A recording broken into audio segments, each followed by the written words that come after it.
kalau ngelamar pekerjaan apakah bisa diterima? Gitu. Oke. Pertama udah bingung, kedua kalau daftar apakah diterima atau tidak? Kalau Gitu kan. keterima gajinya layak enggak? Itu juga masalah yang ketiga. Bisa beli rumah enggak? Iya. Akhirnya kan kayak gitu. Iya. Apakah bisa menutupi daripada kehidupan sehari-hari? Apakah bisa untuk menabung, menikah dan lain sebagainya? Iya. Di dalam politik kan tidak ada yang namanya musuh abadi, gitu. Pun kawan gitu kan, kawan abadi gitu. Karena yang abadi itu apa? Kepentingan kita untuk mensejahterakan dan juga kemajuan bangsa dan negara. Itu yang abadi.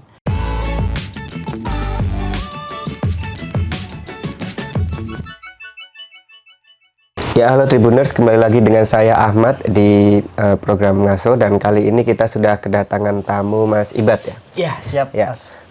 Mas Ibad ini mahasiswa UNS dan kebetulan sempat menjabat ini ya Mas dulu Presiden BEM. Presiden BEM di FMIPA UNS ya. Oke. Nah, kita akan ngobrol bagaimana Pilpres, pemilu atau secara umum demokrasi di Indonesia ini di mata mahasiswa sekarang. Nah, mungkin kita mulai dari pemilu dulu. Jadi ini sudah berarti akan kedua kalinya bakal nyoblos ya, Bat? Ya, betul. Kalau untuk saya pribadi kedua kalinya ini. Kedua Mas. kalinya. Nah, melihat dulu pemilu dulu dan sekarang, dan kemudian kita melihat pemilu ini bagian dari proses demokrasi atau demokratisasi, itu gimana Ibat memandangnya? Oke, siap. Mungkin izin perkenalkan diri secara boleh, singkat boleh. ya, Mas. Dan juga mungkin teman-teman yang menonton semuanya. Perkenalkan, saya Ibad, mahasiswa UNS, semester akhir dan sedang skripsian juga ya. Skripsian, ya extend 1 semester lah gitu. Dan sekarang prodinya prodi biologi gitu. Prodi biologi, Fakultas Matematika dan Ilmu Pengetahuan Alam. Terkait dengan memandang pemilu saat ini ya, Mas. Dan alhamdulillah ini menjadi pemilu yang kedua yang saya ikuti. Sebelumnya tahun 2019 kemarin. Melihat kontestasi pemilu tahun ini sangat-sangat berdinamika. Dan memiliki keunikan dalam gejolaknya. Gitu. Yang pertama, ada 3 poros. Paslon 1, Pak Anies Baswedan dan juga Pak Muhaimin Iskandar. Paslon 2, Pak Prabowo dan juga Mas Gibran. Dan juga paslon 3, Pak Ganjar dan juga Pak Mahfud MD. Jadi saya memandang bahwasanya tarikan kontestasinya itu begitu dahsyat gitu, antara paslon yang satu dengan paslon yang lain, pun antara pendukung yang satu dengan pendukung yang lain. Jadi menambah keseruan lah daripada proses demokrasi kita, bahwasanya semua berhak untuk maju gitu. Baik dari kalangan anak muda gitu kan, milenial Gen Z, ataupun ya dari kalangan yang sudah tua gitu, dengan masing-masing backgroundnya. Jadi pertama, punya pemilu tahun ini ya benar-benar mempunyai atmosfer demokrasi yang terasa ya, dengan kehadiran 3 paslon tersebut. Kedua, ya ini menjadi ajang ya pemilih muda dan juga seluruh masyarakat Indonesia untuk menentukan masa depan demokrasi yang ada di Indonesia.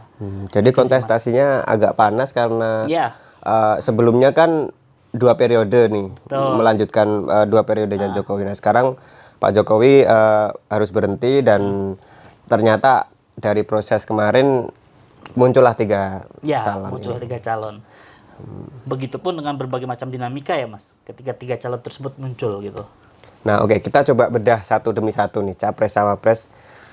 Bagaimana gagasan yang diusung, misalnya yang pertama nomor urut 1 Pak Anies dan Caimin. Oke. Nah, mereka kan melanjutkan membawa jargon perubahan begitu. Banyak melakukan kritik kepada pemerintahan sekarang. Nah, kalau dan Anies ini sepertinya juga cukup menarik bagi, bisa dibilang swing voter atau kalangan intelektual, karena dia membawa gagasan yang cukup sistematis begitu. Kemudian ada juga program misalnya Desa Anies misalnya.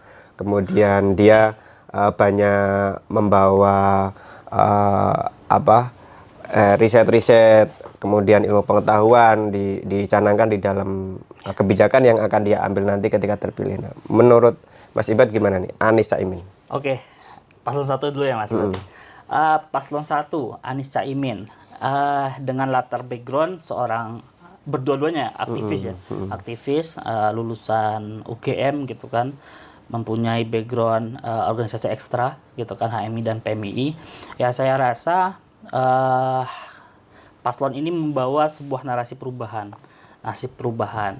dan ini yang sebenarnya harus ejawantahkan sehingga masyarakat Indonesia itu bisa paham dengan narasi perubahan itu seperti apa. Apakah narasi perubahan yang dibawa adalah yang menihilkan program-program yang sebelumnya, atau seperti apa narasi perubahannya? Ini kan, suatu hal yang bagus sebenarnya. Kemarin misalnya kita langsung spesifik soal IKN misalnya. Oke. Nah, paslon 2 dan 3 jelas melanjutkan lah. Mungkin hampir tidak ada kritik di IKN. Tapi ternyata Anies sebenarnya tidak menolak serta-merta IKN, tapi dia mempertanyakan bagaimana nanti pemerataan pembangunan ketika semua anggaran digelontorkan ke sana. Kalau tidak salah berapa 400 triliunan itu bisa katanya bisa membangun berapa kota sendiri. Bisa membangun berapa puskesmas, rumah sakit, jalan, itu bisa diaspal. Dan satu hal yang menggelitik juga ketika membangun istana di sana, kemudian bagaimana pemerintah nanti menjawab ketika misalnya ada guru honorer yang belum digaji secara layak, kemudian pemerintah bicara kita tidak punya uang. Gitu. Padahal di sisi lain dia membangun istana. Nah, gimana nih? Oke, pandangan saya pribadi ya Mas, dan juga sebagai Gen Z ya, pemuda, mahasiswa, pastinya ya dari paslon 1 Anies Caimin itu mempunyai pandangan dan juga sudah melakukan research. Ya, ketika memang akhirnya memutuskan bahwasanya tunda IKN ya, kalau nggak salah ya narasinya. Ya dia lebih ke tidak bicara menunda ya kali ya. Tapi intinya itu dia menekankan ke pemerataan pembangunan. Ya, ke pemerataan kan. Ya tentunya ini sudah sesuai dengan riset mungkin dari Timnas Amin Anies Muhaimin. Dan terkait dengan hal ini sebenarnya kita harus melihat gitu. Nah, apakah gagasan yang dibawa mungkin ya sama Pak Jokowi gitu kan, atau mungkin yang diusung juga atau yang didukung dengan paslon 02, paslon 03 gitu. Nah, ini hanya sebatas pembangunan IKN dan melalaikan kebijakan-kebijakan lainnya gitu. Di satu sisi ini baik gitu kan. Satu sisi baik, mungkin mereka punya pandangan pribadi, pandangan individu, pandangan sendiri gitu kan di dalam timnasnya. Tapi kita juga tidak bisa menihilkan bahwasanya mungkin 5 tahun atau 10 tahun ke depan IKN ini punya dampaknya untuk masyarakat dan juga terutama untuk para pemuda, seperti itu. Jadi sah saja ketika membawa narasi perubahan, ketika memang ingin tadi terkait dengan kebijakan IKN-nya mau seperti apakan, yaitu adalah suatu hal yang berarti dibawa oleh paslon nomor 1. Nah, menurut saya seperti itu sih Mas. Tapi Anies menarik gak buatmu? Kalau saya pribadi, gagasan-gagasannya nih. Kalau gagasan secara kepemudaan menarik dan memang beberapa hal mengakomodir daripada isu-isu yang ada di mahasiswa atau isu milenial Gen Z gitu. Nah, tapi kalau untuk saya pribadi memikirkan realisasi di lapangannya seperti apa nanti. Nah, kan apakah sesuai dengan realitas yang ada di masyarakat atau kayak gimana? Nah kan, itu Anies kan dicibirnya wah pinter ngomong doang nih. Iya. Gitu. Ya gimana tuh kira-kira? Apakah Anies menurutmu emang pinter ngomong aja atau gimana? Mungkin misalnya dilihat dari prestasinya di Jakarta. Ya kita objektif aja ya Mas, objektif. Yang pertama memang Pak Anies mempunyai retorika yang bagus gitu kan dalam menyampaikan gagasan. Itu kenapa mungkin dianggap pintar ngomong dan lain sebagainya. Oke lah, kita terima. Kan emang faktanya seperti itu. Gitu. Dan juga kita lihat rekam jejak di Jakarta secara objektif juga beberapa hal ya pembangunan yang dilakukan dan regulasi dan sebagainya, ya saya kira suatu hal yang tidak mengecewakan, suatu hal yang memang bagus juga sebenarnya gitu. Nah tapi yang dipertanyakan adalah apakah dari Jakarta itu bisa diejawantakan kepada sekian provinsi ada di Indonesia. Nah itu yang jadi pertanyaan, menjadi pertanyaannya gitu. Apalagi kemarin membangun 40 kota ya setara Jakarta dan sebagainya, walaupun sudah dikonfirmasi kan dengan Timnas Amin gitu dan sudah direvisi juga terkait dengan apa yang disampaikan Cak Imin ketika itu. Tapi lebih ke sana. Seorang pemimpin kalau misalnya dia pinter ngomong itu diperlukan nggak sih? Kalau misalnya wah ini pinter ngomong doang nih, kerjanya kurang. Tapi sebenarnya kita bicara seorang pemimpin butuh nggak dia pinter ngomong kayak Anies gitu? Oke. Saya pribadi akan mengatakan itu suatu hal yang sangat dibutuhkan. Tapi harus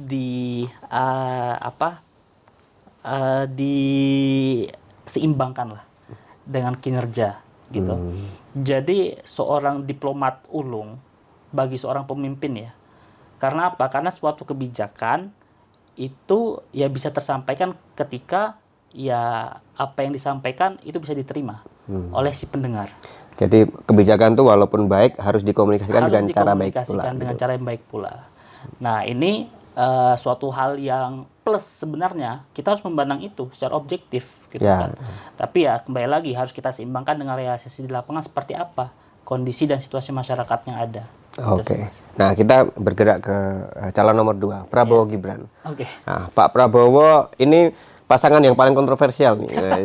Jadi Pak Prabowo sendiri dia lawannya Jokowi dulu 2 periode, kemudian dia ditarik Menhan, akhirnya ke kubu Jokowi dan dia sekarang menggandeng anaknya Pak Jokowi dengan proses di MK kemarin, kemudian sekarang jadilah paslon nomor 2. Nah kalau memandang prosesnya ini dulu gimana Pak menurutmu? Oke, prosesnya ini ya Mas sangat panas ya. MK dan sebagainya. Tapi kita harus melihat pertama Pak Prabowo yang awalnya dari berlawanan dengan Pak Jokowi ketika itu ya 2 kali bahkan ya 2 kali gitu kan. Bahwasanya kita harus mengartikan politik itu dinamis. Politik itu harus dipandang sebagai suatu hal yang cair, liquid gitu. Karena apa? Karena di dalam politik kan tidak ada yang namanya musuh abadi gitu. Pun kawan gitu kan, kawan abadi gitu. Karena yang abadi itu apa? Kepentingan kita untuk mensejahterakan dan juga kemajuan bangsa dan negara. Itu yang abadi. Dan ketika Pak Prabowo menyatakan ya sikap dan lain sebagainya gitu kan, terus mengusung cawapres Mas Gibran gitu. Ini suatu hal yang sah-sah saja sebenarnya, sah-sah saja. Tetapi memang ada beberapa gejolak gitu kan, ada beberapa proses yang itu dipandang masyarakat kurang etis dan lain sebagainya. Tapi saya rasa hal-hal semacam ini itu sudah melalui proses hukum gitu. Kemarin ada MK, kemudian juga sudah ada sanksi dan juga pelanggaran gitu kan, pemberhentian Pak Anwar Usman sebagai ketua MK ketika itu. Dan semuanya itu berjalan sesuai dengan apa yang ada di Indonesia gitu, dengan hukum yang berlaku. Nah, jadi kalau dalam konteks itu ya ketika sudah semuanya diputuskan, ketika Mas Gibran maju sebagai cawapresnya Pak Prabowo, ya sudah, kita tinggal nilai saja nanti apa yang menjadi gagasannya ke depan, kemudian bagaimana kerja nyatanya untuk Indonesia. Seperti itu, Mas. Nah, kalau Pak Prabowo terakhir yang cukup kontroversial juga, dia ternyata menguasai 500 hektar lahan. 500 hektar lahan. Itu dikoreksi. Padahal sebelumnya dia dibilang 400 sekian. Oh enggak, ternyata 500 lebih ternyata. 140.000 iya. awalnya. Nah itu kemudian dia juga memiliki program food estate misalnya, yang di situ juga banyak pertentangan, terutama di kalangan lingkungan. Dia membabat hutan. Walaupun ya setelah itu ada klarifikasi juga bahwa di situ hutan produksi. Oke. Nah, melihat kinerjanya Pak Prabowo gimana, Mas? Oke, kinerjanya Pak Prabowo ya. Nah ini juga kita harus objektif menilai ya, Mas. Ketika debat kemarin terhadap penilaian yang diberikan 01 dan 03 gitu kan, ya kita harus lihat bagaimana pertahanan dan juga keamanan Indonesia sekarang. Di era Pak Prabowo, saya rasa suatu hal yang pencapaian luar biasa dan juga bagus gitu. Karena data Indonesia masuk ke peringkat 13 yang ada di dunia gitu kan. Tentaranya gitu kan, keamanan dan juga keamanan nasional dan sebagainya gitu. Dan kinerja Pak Prabowo sendiri ketika menjadi Menhan ya, Menteri Pertahanan gitu, ya banyak prestasi yang diukir gitu. Ya kita harus memandang ini suatu hal yang baik gitu, karena Pak Prabowo adalah seorang negarawan gitu kan, seorang negarawan yang memang menginginkan Indonesia ini lebih baik ke depannya. Pun yang ini ya terkait dengan 500.000 hektar lahan ya yang dikatakan. Itu pun saya lihat secara perspektif pribadi di berbagai macam media sosial yang sudah dikonfirmasi Pak Prabowo, ya Pak Prabowo akan sangat bahagia untuk memberikan lahan tersebut, karena itu kan HGU ya, hanya untuk berusaha gitu. Selebihnya itu kan punya negara gitu. Ya Pak Prabowo akan sangat bahagia untuk bisa lahan itu dipergunakan untuk kemajuan rakyat dan juga bangsa Indonesia ini. Ya, itu suatu hal yang bagus menurut saya ketika ada sikap dari Pak Prabowo yang tegas untuk hal tersebut seperti itu, Mas. Nah, kemarin juga sempat diungkit juga soal anggaran Menhan. Nah, kan sempat ditanya ini 700 T itu anggaran ya, jadi bahwa anggaran Menhan kan sempat dipertanyakan. Dan tapi sepertinya kalau narasinya dari Pak Prabowo adalah apa yang ada di Menhan itu bersifatnya rahasia. Nah, kalau menurut Ibad gimana? Oke, terkait dengan hal-hal yang menjadi kerahasiaan ya, Mas. Ini pun kan beberapa media massa sudah mencoba untuk mengulik ya apa yang harus dirahasiakan terkait dengan strategi, taktik dan lain sebagainya, gitu kan. Nah, tetap pertama adalah memang yang namanya keamanan dan juga pertahanan negara itu jangan semuanya diumbar ke publik, gitu. Saya sepakat dengan narasi itu, gitu. Karena apa? Karena bisa jadi ketika ada hal-hal yang dibicarakan gitu ya dalam debat kemarin atau mungkin secara publik, ya bangsa dan negara lain akan melihat, oh ternyata Indonesia itu punya logistik yang segini ya gitu. Jadi bisa memperkirakan lah dari negara-negara yang ada di dunia. Tapi kalau misalnya soal anggaran, kan anggarannya di Kementerian Keuangan ya. Kementerian Keuangan. Misalnya belanja alutsista dan lain sebagainya. Itu kan, dan itu data publik gitu. Dan pemerintahan kan ada bentuk transparansi dan akuntabilitas yang harus disampaikan ke publik. Walaupun di sisi lain kita bicara strategi perang dan lain sebagainya, oke, itu sebuah rahasia. Tapi kalau anggaran kan itu harus dibuka ke publik. Nah, kalau itu gimana? Oke, nyatanya kan sebenarnya kalau kita lihat kan anggaran perincian per tahun itu kan sudah ada. Itu kenapa akhirnya kan bisa mengatakan 700 triliun daripada akumulasi selama Pak Prabowo menjabat gitu kan, dan juga Kementerian Pertahanan yang dikeluarkan anggarannya. Jadi ya itu memang sudah dibuka dan publik juga sudah mengetahui hal tersebut.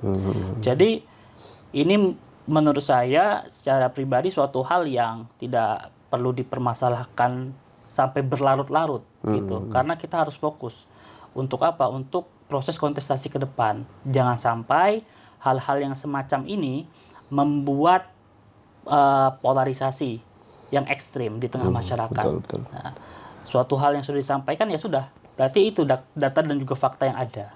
Gitu sih, Mas. Nah, kalau kita bicara wakilnya nih, Mas Ya, Gibran. Mas Gibran. Kita juga bersentuhan langsung nih Betul. sebagai wali kota Solo. Betul. Nah, gimana paling tidak dari prestasinya di Solo, kemudian layak nggak Mas Gibran terlepas dari dia anak presiden sebagai cawapres? Oke, terlepas dari anak presiden ya Mas, Ya. kita tidak mengatakan ya memang secara ini kan Mas Gibran adalah anaknya dari Pak Jokowi. Ya. Tapi kalau kita lihat secara kepemimpinan dan juga secara bagaimana Mas Gibran mengelola kota Solo, kita lihat saya pribadi juga ketika awal datang di Solo tahun 2019 awal sampai sekarang saya melihat banyak sekali perubahan gitu kan, apalagi 17 proyek strategi nasional. Kalau yang paling dirasakan sebagai mahasiswa apa, Pak? Oke, yang dirasakan adalah saya pribadi Ya. terkait dengan pembangunan. Misalnya apa? Kalau Solo Technopark misalnya? Solo itu termasuk. Itu sangat dirasakan oleh mahasiswa gitu. Terutama mungkin yang dekat ya, UNS ya, UNS. Karena Solo Technopark itu di sana memang membuka atau menjadi wadah mahasiswa ini bisa belajar, bisa berkumpul, yang ada organisasi. Di sana juga ada komunitas-komunitas gitu kan. Dan ini salah satu hal yang menunjang generasi emas 2045. Dan terbukti dengan apa yang dibawa oleh Mas Gibran di dalam kontestasi Pilpres 2024 mendatang gitu kan. Katanya dulu sempat jadi ini ya, penampungan COVID ya. Oh iya. Itu sempat ya. Sempat Kemudian itu. tapi terus melihat itu gimana? Kan habis itu terus banyak dilakukan program-program di situ. Ya. Jadi saya pandang adalah Mas Gibran berhasil ya untuk apa? Membuat transformasi secara cepat untuk kota Solo. Ketika sekitar 2 tahun lebih kita dilanda COVID, kemudian Mas Gibran menjadi wali kota dan sampai sekarang kan laju pertumbuhan di kota Solo itu begitu pesat gitu, begitu pesat. Dan Solo Technopark pun salah satu yang mungkin kemarin ada berita awalnya jadi ke tempat isolasi ya Mas. Kemudian sekarang disulap gitu kan, dan juga dibangun untuk menjadi wadah pemuda milenial dan juga Gen Z untuk bisa berkarya gitu. Jadi ini suatu hal yang bagus dan transformasi cepat yang itu memang aksi nyata yang diwujudkan oleh Mas Gibran sendiri gitu. Tapi itu terasa bagi mahasiswa. Tapi ada beberapa pekerjaan rumah di Solo yang sepertinya perlu mendapat perhatian dan akhirnya menjadi agak terbengkalai ketika Mas Gibran nyalon sebagai cawapres. Misalnya soal stunting. Misalnya tahun 2022 3% sekian, justru meningkat di tahun 2023 menjadi 4, berapa persen gitu. Ya. Kemudian kita bicara inflasi yang juga cukup meningkat karena ya Mas Gibran banyak menarik event di Jakarta ke Solo yang itu ternyata secara ekonomi walaupun pertumbuhan bagus tapi inflasi juga tinggi. Betul. Nah, ini gimana memandangnya ini? Memang ya Mas, hal-hal yang menjadi PR di Solo itu masih ada gitu kan. Saya juga memandang bahwasanya ya begitupun di paslon yang lain gitu. Ya ketika Pak Anies menjadi gubernur pun kan ada pekerjaan rumah di Jakarta yang juga belum terrealisasikan secara fix 100%. Nah, pun saya rasa Mas Gibran di Solo juga ada hal yang sama gitu kan, stunting termasuk. Itu kenapa saya melihat gitu kan dan memandang sebagai seorang Gen Z dan juga mahasiswa saat ini apa yang menjadi narasi Mas Gibran yang dibawa ke dalam kontestasi Pilpres gitu kan, dan juga untuk Indonesia ke depan itu adalah hal-hal yang akhirnya menjadi keresahan dan coba untuk diperbaiki. Misalnya Solo stunting. Nah, itu coba keresahan ini yang Mas Gibran bawa untuk menjadi gagasan di dalam kontestasi dan juga Indonesia ke depannya gitu kan. Bagaimana program-program yang saya lihat terkait dengan susu gratis, makan gratis gitu kan. Kemudian juga gizi dan vitamin untuk ibu hamil. Nah, saya rasa ini aksi nyata ya. Untuk apa? Untuk Mas Gibran itu ya ke depan itu bukan hanya Solo aja, tapi juga seluruh Indonesia gitu loh, untuk pengetasan daripada stunting ini sendiri. Dan tak rasa bukan hanya Solo, tapi berbagai macam daerah di Indonesia juga harus diselesaikan permasalahan utama ini di pemerintahan Pak Jokowi. Gitu. Oke. Kemudian kita ke paslon nomor 3 ya Mas. Okay. Ganjar dan Mahfud. Pak Ganjar mantan Gubernur Jawa Tengah. Kemudian Pak Mahfud sekarang masih menjabat Menko, dulu Ketua MPR, sudah lengkap lah. Eksekutif, legislatif, yudikatif. Nah, kalau memandang Pak Ganjar gimana nih? Kan ini juga kita dalam provinsi yang dipimpin oleh Pak Ganjar, 2 periode. Oke.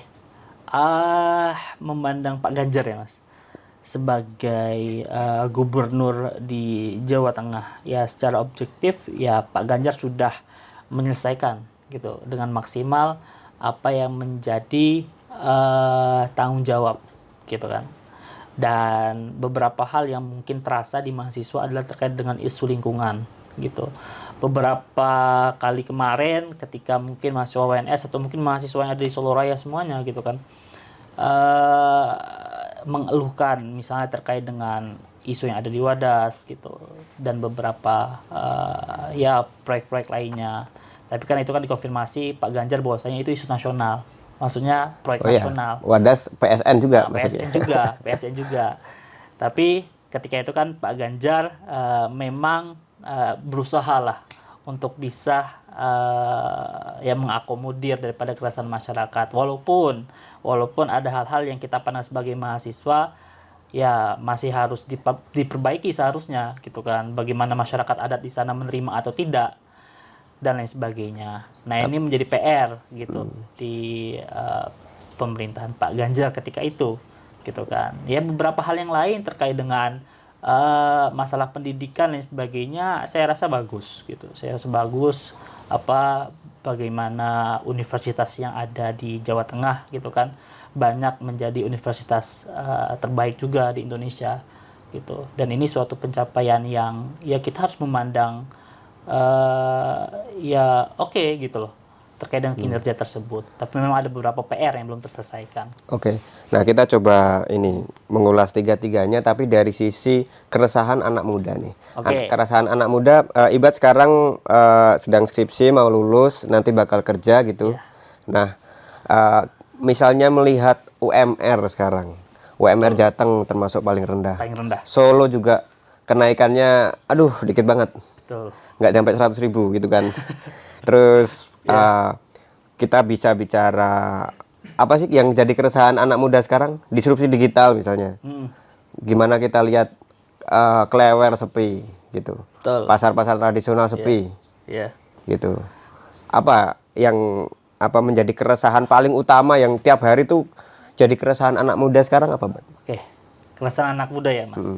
Jujur, mungkin banyak anak-anak muda yang sekarang itu meresahkan, bukan hanya mahasiswa ya, mungkin orang yang tamat SMA gitu kan, Gen Z gitu, adalah meresahkan terkait dengan lapangan pekerjaan. Nah, ini salah satu hal ya karena ini kebutuhan perut. Kebutuhan perut itu biasa masyarakat itu bergejolak sedemikian rupa karena suatu hal yang wajar gitu. Dan negara seharusnya bisa mengakomodir terkait dengan hal ini. Nah, itu satu keresahan yang saya rasakan apalagi ya semester akhir gitu kan, semester akhir, kemudian banyak teman-teman yang sudah lulus kuliah, sidang, kemudian wisuda, dan akhirnya ya mereka bingung mau kerja apa gitu kan. Nah, ini pertama kita bingungnya dulu ya, bingung mau kerja apa. Kemudian yang kedua, kalau ngelamar pekerjaan apakah bisa diterima gitu. Pertama udah bingung, kedua kalau daftar apakah diterima atau tidak. Kalau Gitu kan. keterima gajinya layak enggak? Itu juga masalah yang ketiga. Bisa beli rumah enggak? Iya. Akhirnya kan kayak gitu. Apakah bisa menutupi daripada kehidupan sehari-hari? Apakah bisa untuk menabung, menikah dan lain sebagainya? Nah, ini adalah keresahan-keresahan yang timbul 3 hal tadi, gitu kan. Dan saya rasa ya semua pasangan calon ya yang mempunyai sikap dan juga strateginya masing-masing untuk bisa menyelesaikan permasalahan utama di kalangan milenial dan juga Gen Z. Tapi semuanya kan membuat janji, semuanya membuat program gitu. Tapi mana yang paling realistis yang bisa dilakukan dan itu yang paling bisa mewakili keresahan anak muda? Paling tidak kita lebih persempit soal lapangan pekerjaan, soal gaji yang layak dan hunian yang layak gitu. Siap. Di antara 3 paslon ya, Mas. Ya, pertama, secara pribadi saya harus memandang secara objektif paslon 1, 2, 3 dengan gagasan yang baik menurut saya, gitu loh. Terkait dengan mengentaskan pengangguran gitu kan yang ada di Indonesia. Tapi entah saya melihat ketika coba saya realistiskan dengan keadaan masyarakat gitu kan, gagasan yang dibawa entah kenapa pasangan calon nomor 2 menurut saya, Pak Prabowo dan juga Mas Gibran, beberapa hal yang akhirnya gitu kan menjadi gagasan untuk anak muda, misalnya ya Mas, salah satunya mewadahi milenial dan juga Gen Z dengan berbagai macam inovasi dan juga program, misalnya berwirausaha gitu kan, kemudian terkait dengan digitalisasi gitu, berbagai macam hal yang itu bisa menjadi wadah anak muda untuk berkembang gitu. Ya, program-program misalnya yang disampaikan Mas Gibran ya terkhusus, yang menurut saya representasi daripada milenial karena secara usia ya memang milenial gitu kan, terkait dengan yang mendorong untuk anak muda bisa berkarya sesuai dengan bidangnya masing-masing. Nah, ini ada fleksibilitas yang saya rasa itu dapat yang mendukung terkait dengan kemajuan bangsa dan negara melalui anak mudanya. Nah, saya memandang seperti itu, Mas. Tapi Mas Gibran selama 2 tahun menjabat di Solo, sudah berapa banyak lapangan pekerjaan yang dibuka? Ada itu enggak? Kalau secara data saya belum ini ya Mas, belum melihat itu gitu loh. Tapi ini kan menjadi PR juga tentunya toh, karena saya rasa masih banyak pemuda di Solo yang belum mendapatkan pekerjaan atau mungkin pekerjaan yang layak. Tapi kembali lagi, ketika sudah lulus gitu ya, entah lulus SMA atau mungkin lulus kuliah, mereka bingung gitu, bingung untuk menempatkan diri mereka itu harus ke arah mana. Nah, ini yang sebenarnya ada di salah satu gagasan Mas Gibran ya, supaya apa? Supaya ya ketika mereka lulus gitu kan dari sekolah atau mungkin kuliahnya, yaitu sudah punya target dan juga ke depan itu mau seperti apa. Tapi seperti itu. Apa yang membuat Mas Gibran bisa yakin dia mampu gitu untuk membuka lapangan pekerjaan seperti yang dicita-citakan? Pertama ya Mas, terkait dengan Mas Gibran sebagai representasi gitu anak muda, dan kita harapkan gitu sangat gitu kan, dan juga melalui beberapa hal yang sudah kita lihat gitu, gagasan-gagasan yang dibawa oleh Mas Gibran Rakabuming Raka ini adalah ya gagasan yang kepemudaan gitu kan, bagaimana generasi milenial dan juga Gen Z ini ya bisa membuat Indonesia 2045 ke depan. Setidaknya seperti itu. Setidaknya kita punya representasi di pemerintahan gitu kan, apalagi menjadi wakil presiden yang ya kita harap gitu bisa mengakomodir daripada keresahan anak muda gitu. Ya, setidaknya seperti itu gitu. Dan ini harus dikawal sebenarnya, karena ya kita sebagai milenial dan Gen Z, ya entah siapapun nanti ya yang akan menjadi presiden gitu, tentunya kita mengharapkan isu-isu anak muda itu harus bisa diakomodir. Gitu. Itu kenapa ya monggo Gen Z dan milenial ada di kubu 01, kubu 02, 03. Itu suatu hal yang wajar. Karena kita harus tersebar di mana-mana. Ya untuk satu hal yang kita cita-citakan, ya Indonesia Emas 2045 tadi. Gitu. Oke. Nah, terakhir, Pak, soal ada beberapa sikap yang ini ternyata secara mungkin demografi cukup besar juga. Yeah. Yang dia memilih untuk golput di pemilu. Betul. Nah, latar belakangnya bisa macam-macam, bisa ideologi, bisa mungkin lebih ke apatis atau apapun. Betul. Nah, kalau Ibad memandang golput ini gimana? Golput, saya pribadi memandang golput itu suatu bencana demokrasi yang akan sangat berpengaruh untuk kemajuan bangsa dan negara ke depan. Karena saya berkeyakinan satu suara milenial, satu suara Gen Z, satu suara pemuda itu sangat diperlukan gitu, atau mungkin masyarakat Indonesia ya, itu menentukan gitu.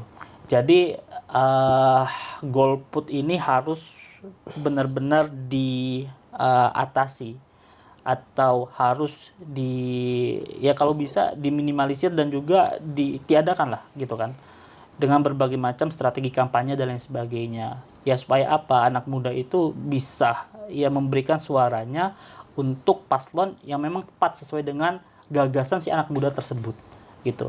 Jadi golput bukan suatu hal yang menjamin ke depan gitu. Apalagi kalau misalnya kita sudah nyoblos, itu pun tidak menjamin gitu kan. Apalagi kalau golput gitu. Kita punya suara, tapi sayangnya kita tidak mempergunakan suara tersebut gitu untuk paslon yang kita dukung, dan mungkin secara visi misi kita cocok dengan paslon tersebut gitu. Jadi golput ini harus jangan sampai lah gitu. Anak muda ya seharusnya mempergunakan hak suaranya, hak pilihnya gitu kan, untuk menentukan siapa paslon yang tepat gitu untuk Indonesia Emas 2045 gitu.